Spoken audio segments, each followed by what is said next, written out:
Hi, I'm Miro. I'm a TNT champion. This is Rachel Ellerine, the queen of Strong Smile.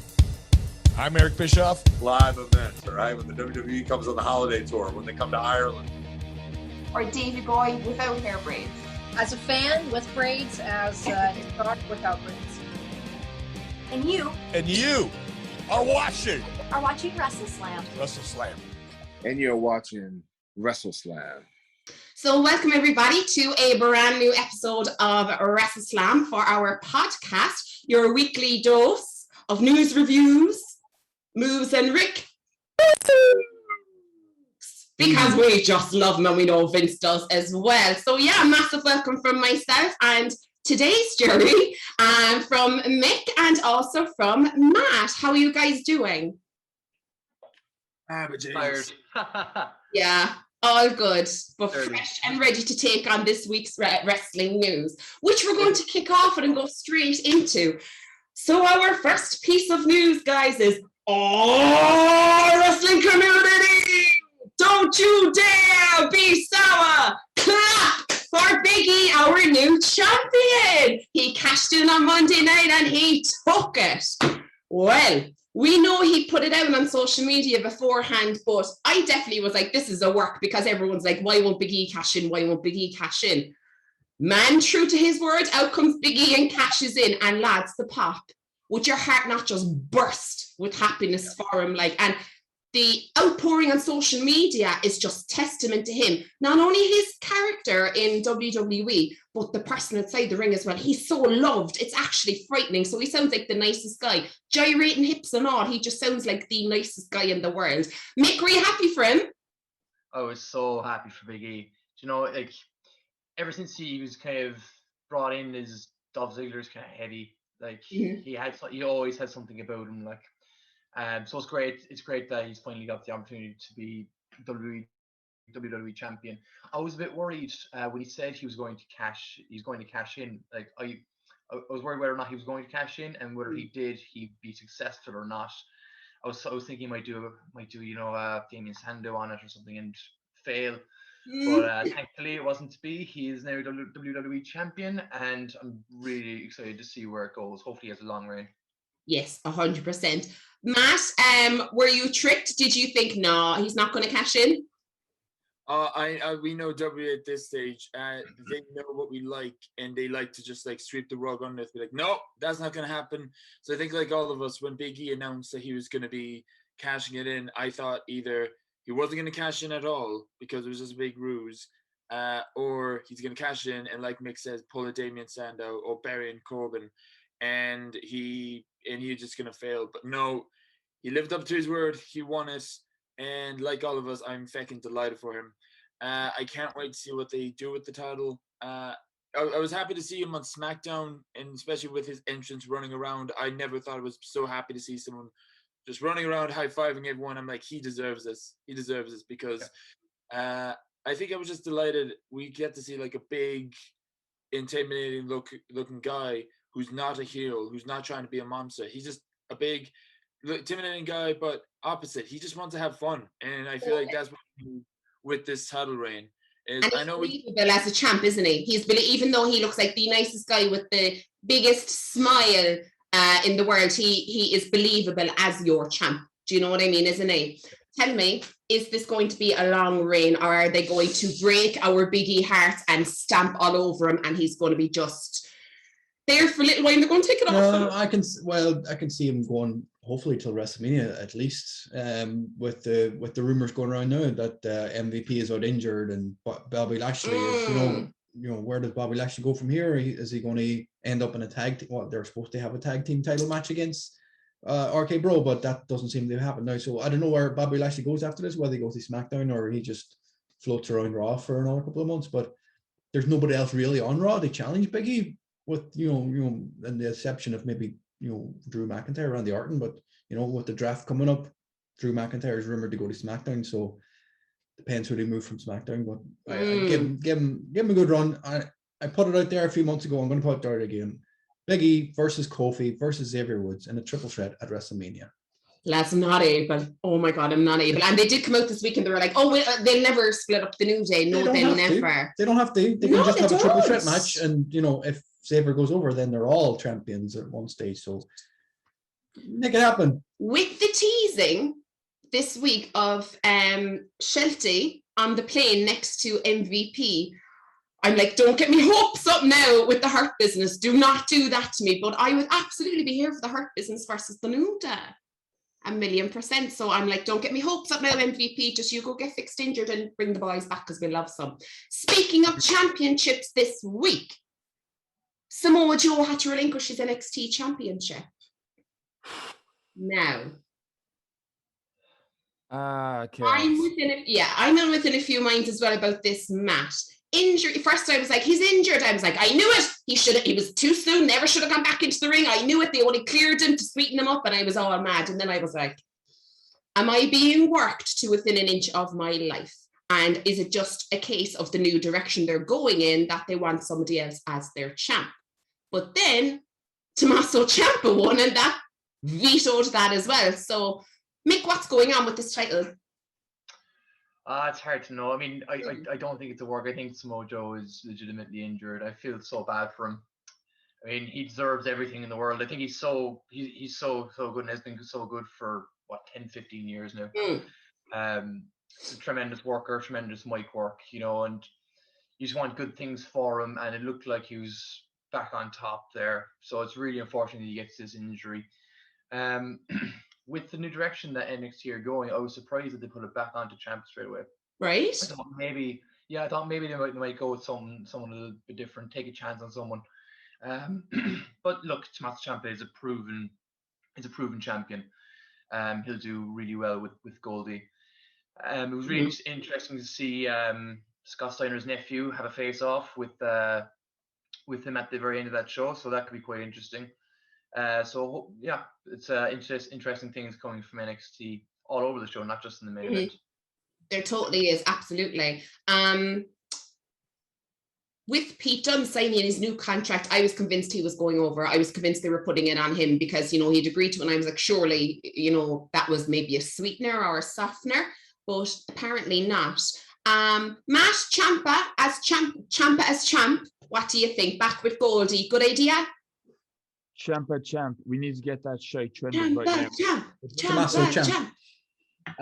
My thoughts on Tommaso Ciampa, I'm delighted for him because, he's personally one of my favorite NXT champions of all time. He knows how to use the title. The title just looks so good on him, especially with his relationship with Goldie. At first, I was like, I don't know how I feel about this, but no, he's making it working. But after with the Samoa Joe incident, because we had Samoa Joe on the podcast, and he said so many times he's passionate about NXT. He absolutely loves NXT. He loves being part of it. And just seeing him just relinquish the title and seeing Tommaso Ciampa winning it is just a whole new rule of like, oh, you need to be under 30 to be part of like NXT. And Tommaso Ciampa, who's like 36 now. I think he's like 12, but he looks 52. It's probably the Jennifer Aniston cream he was using. I need to find that. But anyway, so I think him being champion, I know I keep getting be on the edge of my seat with Bruce Pritchard and Vince McMahon somewhere behind the scenes or supervising the script. Maybe he's gonna drop the title on that other roster that usually does that so well. But I'm all in all, even though I have my doubts at the moment, I am happy that Ciampa's champion. Yeah, let's see where it goes. Look, this is a very new look NXT. Jury is still out kind of how it's going to go, so we're going to give it a chance. Not sure how the coloured lights are kind of sitting yet, but look, it's different. It's not black and gold. It's not dark and dreary. We look like we have fans in attendance, if that makes sense, because they were always kind of, I suppose, darkened out. Guys, then to go from that treat to the visual beauty that was #Index's wedding. Lads, I'm sorry, right? I know what we're like with shenanigans on our podcast, but this for me was perfection from the start to the finish. Was it not? I am a huge mark for Dexter Lumis since the first one. I was like, he's my favorite weirdo freak ever in the whole world. I love him. I just think he is I love him. I think he's fab, right? and for him not to break character during that whole thing. And then he spoke. I was like, oh, Jesus, he loves her. Darling, now you're normally a bit iffy about gimmicks. Tell me what you thought about this Index wedding.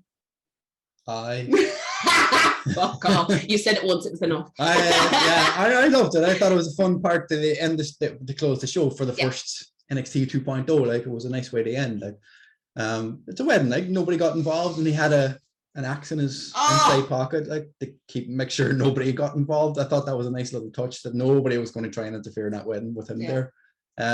I don't know where they go after this now with Dexter Lumis and the way, whether they're all going to be one big happy family, or they're going to drag it out that, you know, there's going to be internal conflict between the family members. And, you know, I'm excited to see where it goes. Dexter Lumis, you know, he's a great character, and he did need something else to take it up to the next level. So hopefully this brings him up to wherever they expect him to go. And can we just give a shout out to the groomsmen, who were all in waffle 3-button down tops with latex gloves and skinny. Austin Theory was brilliant. Austin Theory, God bless him. He's so thick, but it's just adorable. Do you know what I mean? You're just rooting for him all the time. So yes, huge shout out to love winning in the end and no shenanigans at the wedding ish. Guys, I'm not being funny now, right?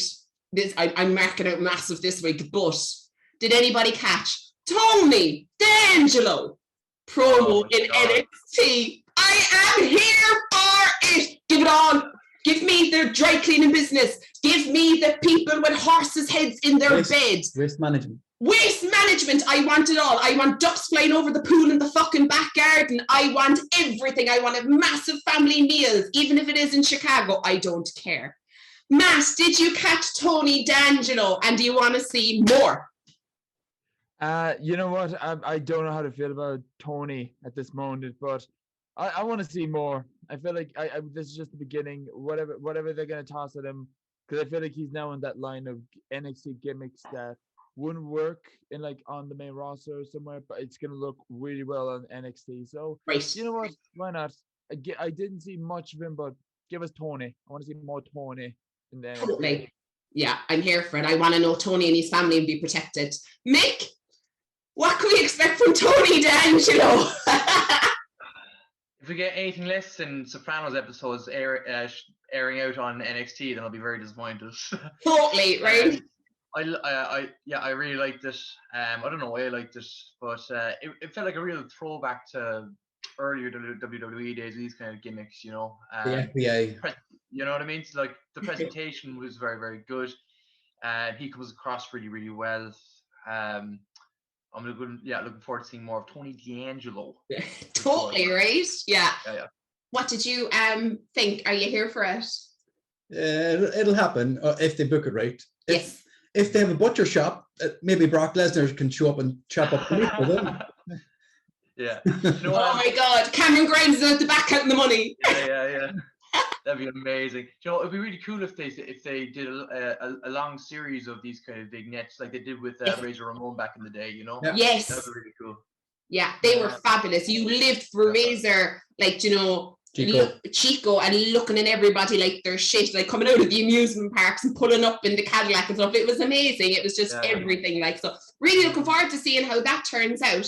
And our last kind of bit of news this week, guys, is very, very heartfelt and very, very warming. #crying guy met CM Punk, and they had this lovely picture of the two of them, and I was like, yes, fuck the haters. That is love. It was beautiful. So much love this week. I'm so happy for that man. And to see the face, to see the smile, it was like he stepped with like a hanger in his mouth. It was just beautiful. He was so happy. Like, I was just like, yes. So that's been the news that week. And it's like what CM Punk said. He said, if you're making fun of him, you're making fun of me. Right. And CM said, because if he was in that guy's position, he will be bawling, crying as well. So Matt, he was. And like, that man just acted how all of us were feeling. You know what I mean? We all wanted to bawl, but like, no one's going to cry first. But that man bawled like a baby. And I was like, I'm so glad you did, because I didn't want to. So he done what all we were all feeling. That man was chanting CM Punk for 7 years at every wrestling event he ever went to. And it finally paid off. It finally happened. It was like rubbing a fucking genie's lamp and it fucking finally appeared. There you go, lad. It did. It worked for him, you know. We'll have an interview with him, and it's like, so what's your thoughts about CM Punk coming out? CM Punk, CM Punk. He's been cheering for him for so long. Now his entire words is CM Punk, so he's that dedicated. I'd leave him cheer for half an hour. Like, I'd give him the Iron Mat. I'd give him the whole 40 minutes just for his happiness alone. And just a goal for him. AEW this week, guys, again, beat WWE in the key demographic. Okay, so this is something that we are definitely watching. Now, look, come here, figures, facts, and all that. I know it makes sense to the business guys as well, but it also keeps us invested too. I think it's like, what's going on here? Because we all know, like, there's a bit of a shift of power going on at the moment, a little bit of a battle, but we love it. That said, guys, Dynamite. Cody Rhodes made a return. I know we were all shocked. And he had a bit of a brawl around the arena with Malakai Black. I'll actually save my opinion on this. Darren, what do you think of this whole debacle? I didn't like it. Okay. I didn't like Rosario Dawson jumping on Malakai's back. I was going to say Black's back. I was like, she didn't need to get involved in it at all. Like, I know she's in a fucking reality show, whatever it is, with Cody. But why is she jumping on a wrestler's back? It's not a wrestler. Like Malakai Black, you know, we know what he's like as a person outside the ring. Like, he would fucking kill anybody. Like, you know, so why would an actress jumping on his back affect him, right? And I don't want Cody. Obviously, nobody wants Cody to win this match next week. He shouldn't be winning it. Malakai needs to destroy him again and just, you know, take him out. If he was going to retire, make him fucking retire next week. Cody doesn't need to win this match at all. Like, yeah, she was hanging in there for ages as well. It just seemed like the longest shot and camera cuts, and she was still hanging off the back from it. I'm like, lads, come on, somebody make the save. We know what's happening. Like, you ever see Tropic Thunder when the little child or little boy jumps on his back and he tries to swing him off? He fucks him into the ditch. That's what it was like. It's like, get him off. And he's like stabbing him in the back. It's like, it was though. And then the save, the Cody save, I don't get. Like, was he hanging around by the peanuts out the back? And then, like, kind of just like, I'm sure I know that music. And then just came through because he saw it on the screen that Rosario's hanging off his neck. I didn't get the running down through the crowd because she was there for ages. And I just thought, like, do you know what I mean? It was just, I don't know. It was just like we were dragging the bollocks out of it a bit, you know? And I was just going to say real quick was like, in her defense, that was Ahsoka from The Mandalorian who just attacked Malakai Black. So how bad? But that's just me being a nerd. Nerd away. Yeah, I'm right. But I think I said this on the podcast. I might get shut down in so many ways. I'm not the biggest fan of Cody Rhodes as I used to, because I know I just can't take Cody Rhodes seriously with nearly every rivalry he was in before Malakai Black. He ends up losing. He looks like he's about to be defeated. Oh, wait, he wins. And every time he wins, he gets emotional. Be like, I did it. Yay. Calm down, Cody. I feel like we all said this. We're going to pull for Malakai Black because that's going to make Cody look stronger, make him look like his retirement, make Malakai Black look like he's stronger. If Cody wins and he's just going to have an emotional victory and he's going to have an emotional promo about AEW and about how he loves the fans, we already seen this, and we're probably gonna roll eyes, but Cody, stop, lad. Just stop. Take a break for a bit, okay? You know who you are. You're now important in wrestling, but we don't want to see the same stuff. It's gonna be like John Cena, but why he got booed, because we keep on seeing him over and over again. We don't want that for Cody as well, So I'm saying this. I'm not giving shade to Cody, but I'm just gonna say, Cody, just lose to Malakai Black, take a bit of time off. Because we all know you are part of AEW. You are part of Wrestling Led.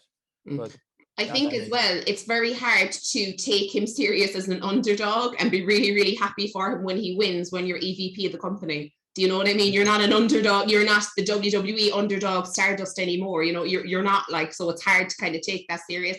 Nothing against the man, but I'm having trouble taking this serious. And my heart is just it's all about the heart this week and the love. But my heart is kind of like, Jesus Christ, let Black go over. Mick, what's your stance? I didn't really like this segment, mostly because it just dragged on a lot. I mean, it took Cody a good while to get down them stairs. I didn't really know who your one was anyway. But Tony Schiavone filled us in on commentary. AEW, I think, has built up a bit of credit with their fan base, which I think is well earned. Mm. So I'm going to trust the process because I do Okay. think that they're going to make the right decision in the end, and I think the right decision in the end is Malakai Black wins, Cody Rhodes turns heel. Yeah. He's almost forcing the heel turn upon himself now, and it'd be very unwise for him not to do it at this point. I think there's a lot of people expecting it to happen, and I think it will happen. Sooner rather than later. I think Malakai Black will be the one to pull him to the dark side. Oh, a double turn. A double turn would be cool, but a double turn. Fans are behind Malakai already. Like he's over. Like yeah, yeah, but I don't like AEW seem to hold off on pulling the trigger on turns, particularly with heels. I mean, you look at Britt Baker; she's still technically a heel, but everyone loves her. Yeah. I think Malakai Black has a little bit more work to do as a heel before his inevitable face turn. Yeah, it's as you say. I think it's like there will have to be a turn because he is essentially the victim of his own writing. Do you know what I mean? Of his own creativity. Yeah. So it's just kind of like he has invited it in. So maybe it's intentional, but yeah, fair enough. Trust the process. But a lot of heels in AEW are over. Like Malakai Black is over. Miro, is over. MJF is probably the only true heel in AEW that's not over. Everybody fucking hates him like perfectly. And then you move on, like Adam Cole now, like is so over, like and he's a heel, like he's playing up to the boom and the Adam Cole baby, like, and if he stopped all that, it might get him a little bit of heel heat, but but would that be like when Daniel Bryan tried to chant no? Do you know what I mean? Kind he of got a bit of heat, like he did get a bit of heat, like when he was the Planet's champion, like, and he put Kofi over, like, so it worked. Speaking of Adam Cole, sorry, go on, you're okay, Michael. I was just gonna say, like with the heel thing, across not just across AEW but across wrestling in general, it's very, very hard. It's increasingly hard to be a heel these days because the curtain's been pulled back on wrestling for a long time now. Like they know what's going on, everyone knows what's going on. So it is very hard to be a heel. MJF does it really well, and that's the only person I see in AEW being a really good heel is probably CM Punk. But I think that's a little while away because everyone's still really, really enjoying that fucking entrance. Every new crowd they go to is going wild. But I think they'll wait until that dies down until he actually turns heel. But yeah, I think he'll be an excellent heel as well when that inevitable turn happens. Defo. So I thought you were going to say right. Speaking of Adam Cole, he had his in-ring debut this week with Frankie K. Good solid match, nice false finishes, not as many as we'd see in NXT, but some nice false finishes in his match as well. And it has led to a super click 6-man tag where they're going to be taking on members of the Jurassic Express and Christian Cage. I, for one, think this match is going to be fire, and I can't wait to see it. I think it's going to be unreal. I cannot wait to see the Bucks and Adam Cole wrestle as a 3-way team. As they wrestle as a threesome, can't really say that. Trio is the word. Thank you, trio. Wrestle as a trio. It's all right, Matt, we'll explain it someday. Don't worry. Wrestling as a trio. So I'm super excited about that. How do you think after this match? I mean, I have an idea of who's going to win, but what do you think is going to come out of this match for Adam Cole? He's not going to stay with, it's just for the event. It's not going to go as a 3-way title, or is it setting him up for something else? Well, when they eventually do introduce the trios title, which, we don't know when it's going to happen. That's been talked about for months now, and they haven't done it yet. So they need to pull the trigger. Maybe at Full Gear it'll happen, but between now and then, I'd love to see Adam Cole and Christian in a match for the Impact title, though. If Christian goes over Ace Austin this weekend at Victory Road. Victory Road, so Impact if catches. He does, then Christian gets a match, Christian and Adam and Cole for the Impact title will be a hell of a match. Whether it happens in an Impact show or happens on AEW is another thing, but I'd give him a shot. I'd give that a watch. Now, I'm just going to give my thoughts, but unfortunately, Phil isn't with us at the moment. So, Phil, if you watch this, feel free to edit this out in the spite, but I'm going to act out as Phil here, so give me a minute.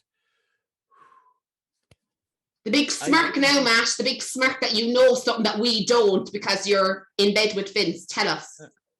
I think Jurassic Express is gonna should win this, to be honest. Oh my god! Oh my god, Phil, we love you, but Matt's so right. like it's unfair that it's unfair that Jurassic Express Don't match. fix your hair. Fix your hair. Yay! Sorry, Oh, love for Phil. Love for Phil Meltzer. Amazing. Philip is just gonna edit this whole statement in despite of me and just like say, yeah, fuck you too, Matt. But anyway. Oh, like a dog. My thoughts.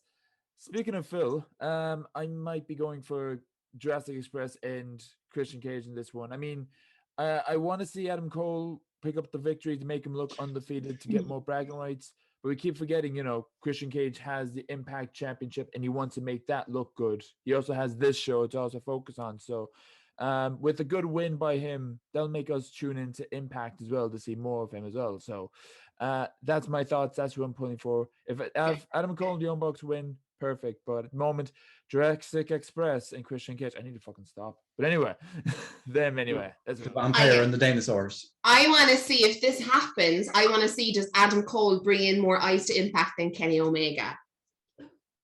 Ooh. That's just my Kenny Omega hate coming out. No, you know me. I hates to love him and I loves to hate him. But anyway, speaking of Kenny, Bryan Danielson is getting his match against Kenny Omega. Oh, look at you wearing your white t-shirt for Bryan Danielson. Or Matt. Kenny Omega. Oh, are you wearing it for Kenny Omega? They were both wearing white this week. Matt swapping sides was saying that then. Their favorite song is Delilah. Did you know that?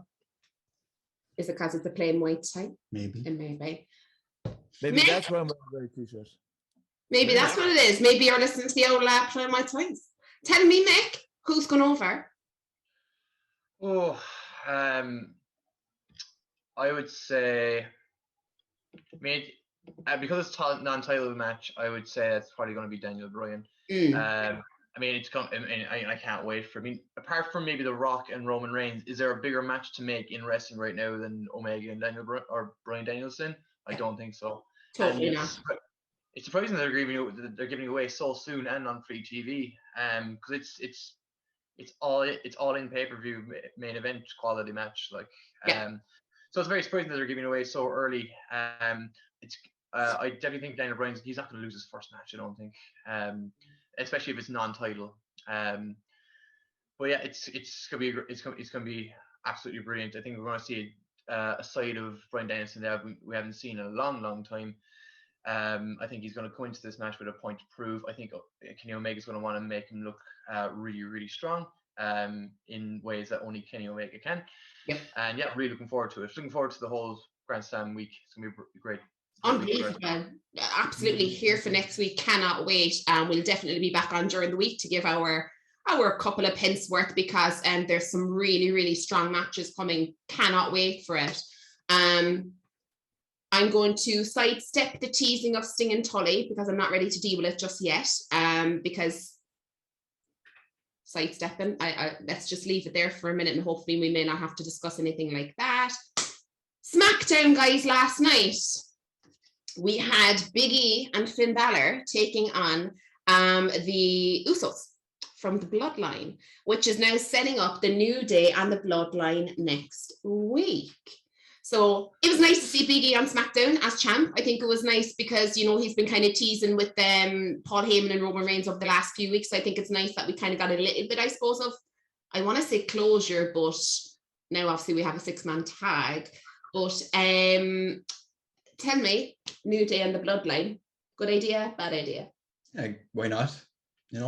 It's a pay-per-view worthy match. Like eventually, like maybe Survivor Series. If we do end up getting Roman and Big E, whether Roman's still champion or not. But it should be a good match. Obviously, they're going to try and bring in as much ratings as possible. The SmackDown team are going to be on tour in the UK next week. So Roman, obviously, with his health issues, isn't able to travel internationally yet.